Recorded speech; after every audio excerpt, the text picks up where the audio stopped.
Pagi hari ini kita akan belajar satu tema, yaitu membangun keluarga yang bahagia. Dan tentunya untuk tema membangun keluarga yang bahagia ini tidak bisa dikupas dalam waktu 15-20 menit ya. Jadi eh, nanti berkala akan saya sambung kembali ya. Karena keluarga orang percaya itu merupakan benteng pertahanan terakhir bagi gereja Tuhan. Dan Tuhan akan pakai keluarga itu untuk menghadirkan realita Tuhan di dunia, di bumi ini.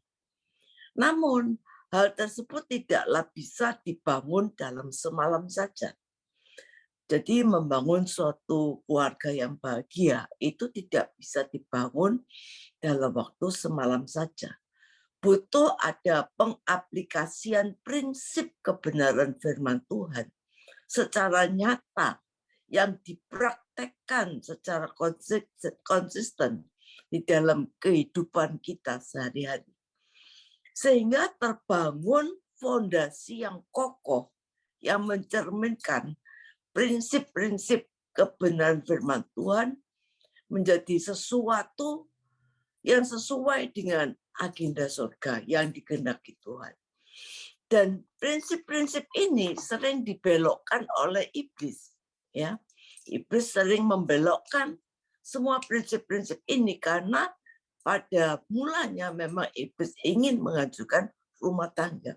Karena kalau rumah tangga ini hancur, maka satu generasi akan hancur, gereja akan hancur, masyarakat hancur, dunia akan hancur, ya, akan membawa dampak yang luar biasa. Saudara, setiap orang suatu saat ingin membangun sebuah keluarga, dan tentunya setiap orang ingin membangun rumah tangga yang bahagia.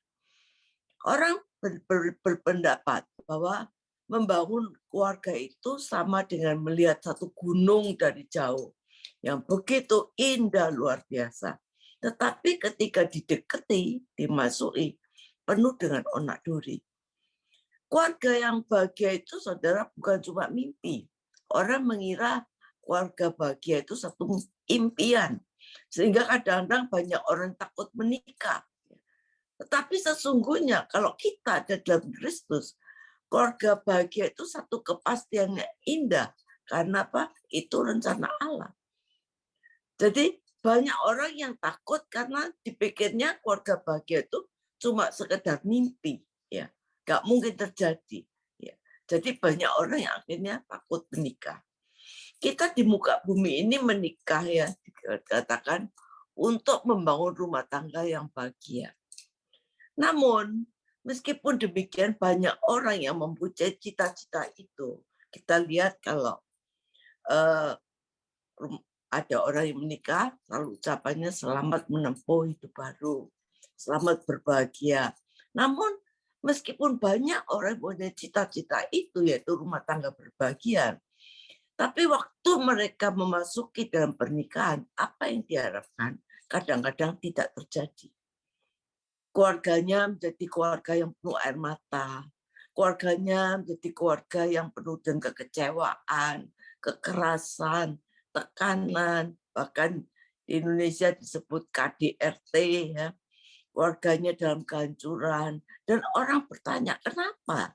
Kenapa ini mesti terjadi? Padahal awalnya mereka prinsip menikah untuk mau bersama-sama. Tapi kenapa itu semua terjadi? Karena sebenarnya rumah tangga bahagia adalah hasil sebuah perjuangan kita yang kita bangun untuk hidup kita berpaut kepada Tuhan dan firman-Nya. Ini kuncinya. Banyak orang beranggapan bahwa keluarga bahagia itu tergantung dari takdir. Kalau rumah tangga ada perceraian, itu sudah takdir. Kalau rumah tangga bahagia, itu sudah takdir.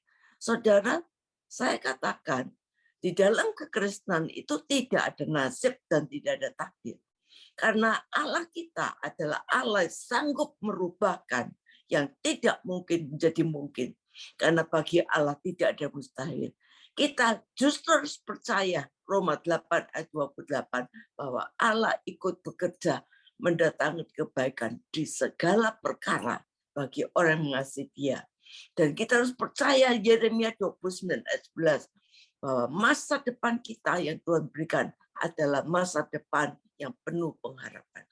Hidup kita bukan tergantung dari takdir, tapi hidup kita tergantung daripada Tuhan.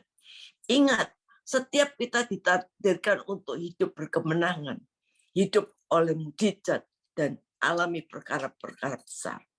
Saya pernah mengalami bagaimana dalam hidup saya bahwa saya dinubuatkan, bukan dinubuatkan ya, kayak diguamnya orang gitu ya. Kalau nanti suami saya itu bakal punya istri lagi, ya takdirnya demikian, itu sudah nasib saya. Tapi waktu itu saya belum kenal Tuhan dengan sungguh-sungguh ya. Jadi akhirnya saya merasa saya masukkan perkataan orang itu di hati saya. Dan akhirnya apa terjadi? Memang setelah sekian tahun rumah tangga kami mengalami kehancuran. Saudara, karena ada pihak ketiga. Oleh karena itu sejak itu saya patahkan segala pikiran itu dan saya percaya hidup saya bukan dari takdir, tapi hidup saya ditentukan oleh Tuhan. Dan pikiran saya mulai saya rubahkan sehingga akhirnya saya mengalami hidup yang berkemenangan. Saya tolak semua perkataan-perkataan itu. Dan orang berkata keluarga bahagia itu kalau menemukan pasangan yang sempurna. Saudara, sehingga banyak anak-anak yang usianya sepanjang usia mudanya ya mencari pasangan yang sempurna. Ketika dia tidak mempunyai orang sempurna, dia tidak berani menikah karena dianggap ini sempurna. Kurang ini, kurang ini, kurang ini, tidak ada sempurna. Saya percaya pernikahan itu bukan mencari orang yang sempurna. Karena di muka bumi ini tidak ada orang sempurna. Yang sempurna itu hanya Tuhan Yesus Kristus. Jadi rumah tangga bahagia bukanlah rumah tangga yang mendapatkan orang sempurna. Tetapi orang yang berjuang untuk supaya kita bisa menjadi sempurna. Ya, berjuang untuk saling menguatkan, berjuang untuk saling mengisi, berjuang untuk saling menopang, ya, berjuang untuk saling menyempurnakan. Kita semua tidak ada yang sempurna, tapi kita berjuang untuk saling menyempurnakan satu sama lain. Ketika dikatakan bahwa keluarga itu bisa berbahagia kalau memang cocok. Ya. Jadi kalau tidak cocok, mau diapakan lagi? Nah, makanya banyak rumah tangga diakhiri perceraian karena dikatakan bahwa aku sudah tidak cocok. Padahal anaknya mungkin sudah 4. Ya. Tapi kalau kita mau berjuang dengan komitmen akan janji nikah kita di hadapan Allah, kita mau memperbaiki satu sama lain, tidak ada yang tidak cocok itu. Pasti bisa. Karena kalau Tuhan sudah memberkati perkawinan kita, Tuhan sudah punya rencana, maka bagi Tuhan itu tidak ada yang mustahil. Yang keempat, keluarga bahagia itu dikatakan bahagia kalau tidak ada masalah. Saudara, selama kaki kita menginjak di bumi, namanya masalah itu pasti ada. Mazmur 34 berkata, kemalangan orang benar banyak, tapi Tuhan sanggup meluputkan dari semuanya. Ada saatnya mungkin kita nggak mampu, ya, kita nggak sanggup. Sepertinya Tuhan tinggalkan kita. Ayo kita cari Tuhan, karena Dia Emmanuel, Allah yang tidak pernah tinggalkan kita. Rumah tangga bahagia bukan karena tidak ada masalah, tapi justru rumah tangga bahagia itu karena kita mampu menyelesaikan semua masalah yang ada, ya, bersama Tuhan dan berdasarkan firman Tuhan. Saudara, apa sih pernikahan Kristen itu? Kalau saudara baca di dalam Malaiki 2 ayat 10 sampai 16 dikatakan, bukankah kita sekalian ini punya satu Bapa, satu Allah yang menciptakan kita? Lalu mengapa kita berkhianat satu sama lain dengan menajiskan perjanjian nenek moyang kita? Di sini Tuhan berkata, kalau keluarga aja tidak beres, maka persembahan kita pun Tuhan tidak terima. Kalau ada suami yang keras, suami yang hidupnya tidak benar, ya istri yang egois, ya, atau mungkin suami yang selingkuh, maka doamu, persembahanmu, penyembahanmu tidak diterima Tuhan. Dan kamu tanya, kenapa? Dikatakan ayat 11, Yehuda berkhianat dan perbuatan keji dilakukan oleh Israel dan di Yerusalem. Sebab Yehuda telah menajiskan tempat kudus yang dikasih Tuhan dan telah menjadi suami anak perempuan Allah asing. Saudara, namanya pernikahan dalam Malaki disebut tempat kudus yang dikasih Tuhan. Jadi harusnya hidup itu penuh kekudusan. Di mana di tengah-tengah keluarga itu ada satu kekudusan, ya, ada Allah di tengah-tengah kita. Saudara, ayat 12 berkata, biarlah Tuhan melenyapkan dari kemah-kemah Yakub segenap keturunan orang yang berbuat demikian, sekalipun ia membawa persembahan kepada Tuhan semesta alam. Apa artinya kita membawa persembahan kepada Tuhan? Apa artinya kita melayani Tuhan? Apa artinya kita melakukan kegiatan rohani? Kalau kita sendiri tidak mampu membuat rumah tangga kita bahagia. Saudara, karena rumah tangga yang bahagia ini akan memberikan contoh, memberikan dampak kepada banyak orang. Dan jadikan rumah tangga kita menjadi panutan orang lain. Ya.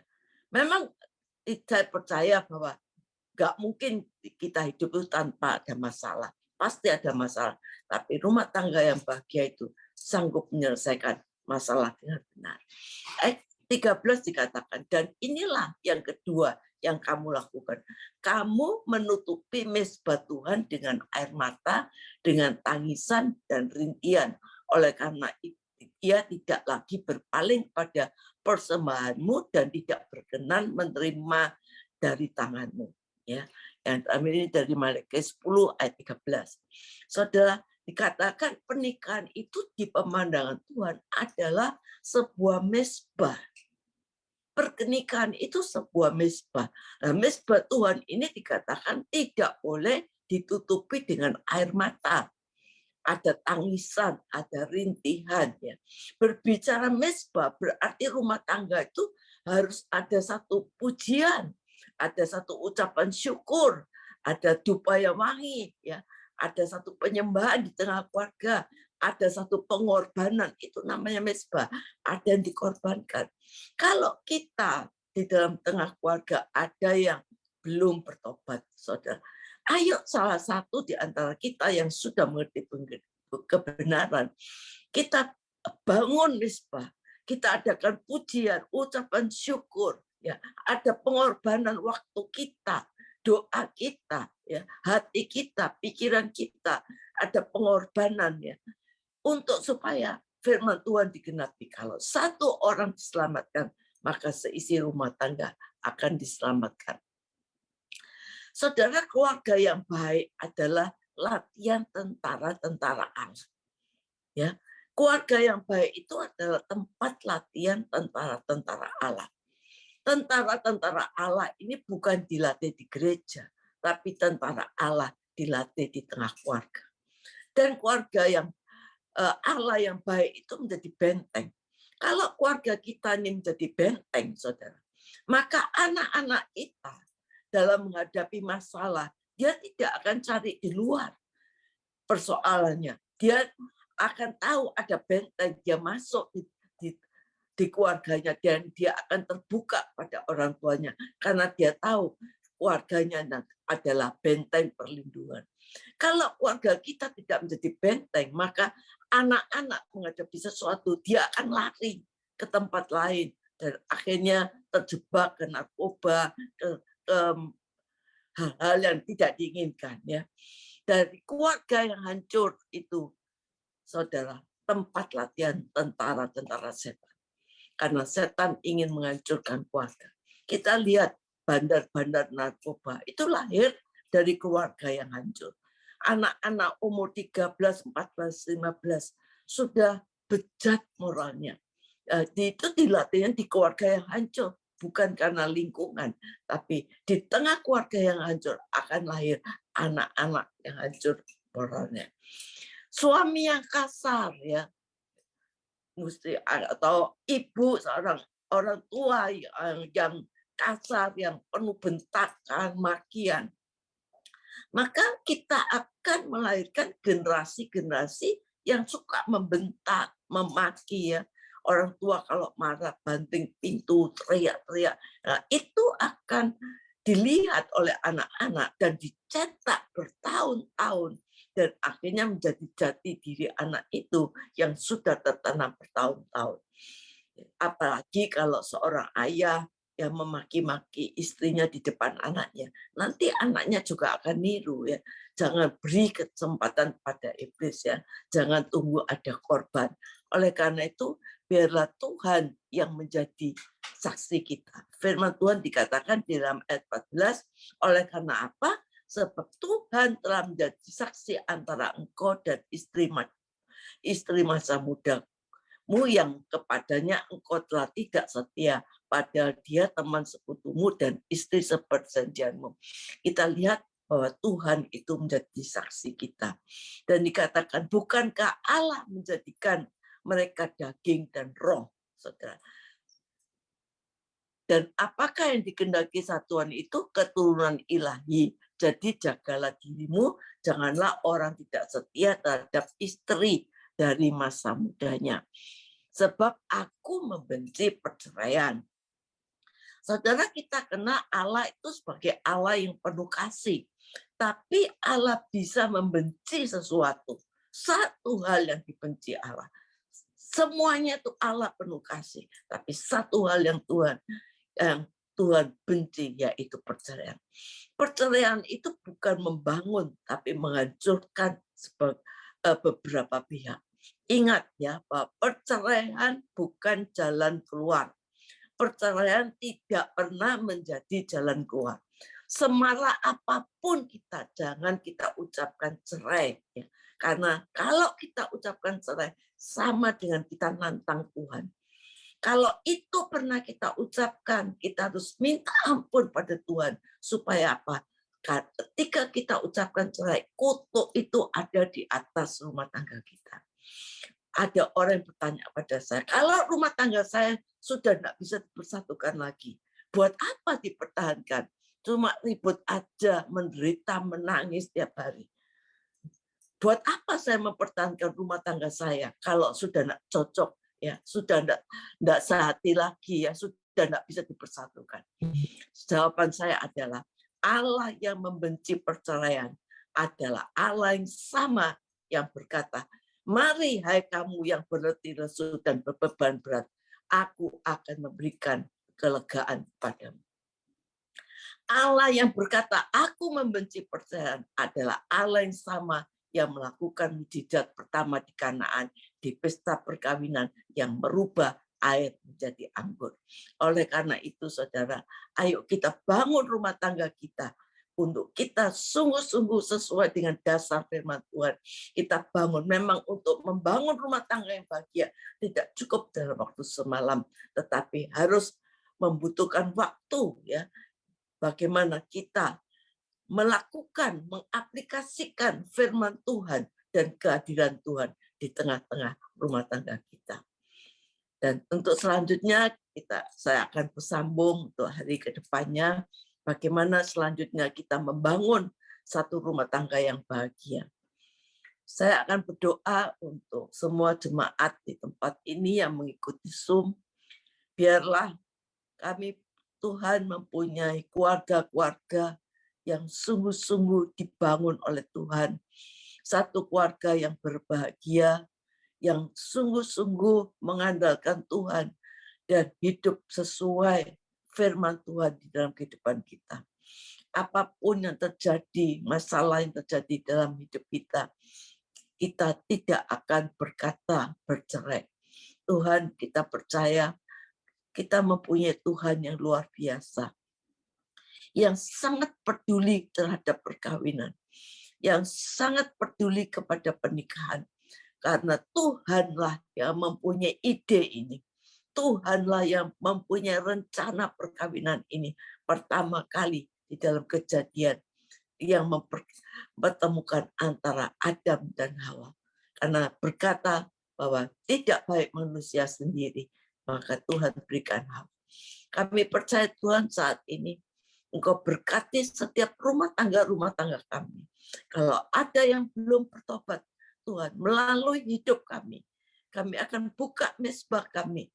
Ada satu pengorbanan, ada satu pujian, ada satu penyembahan. Kami akan berdoa untuk keluarga-keluarga ini. Kami percaya satu orang diselamatkan, seisi rumah diselamatkan.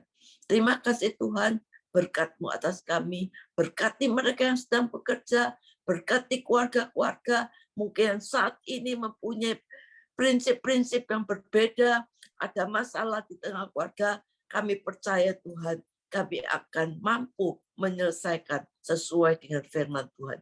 Terima kasih Bapak. Dalam nama Yesus kami mengucap syukur dan berdoa. Haleluya. Amin.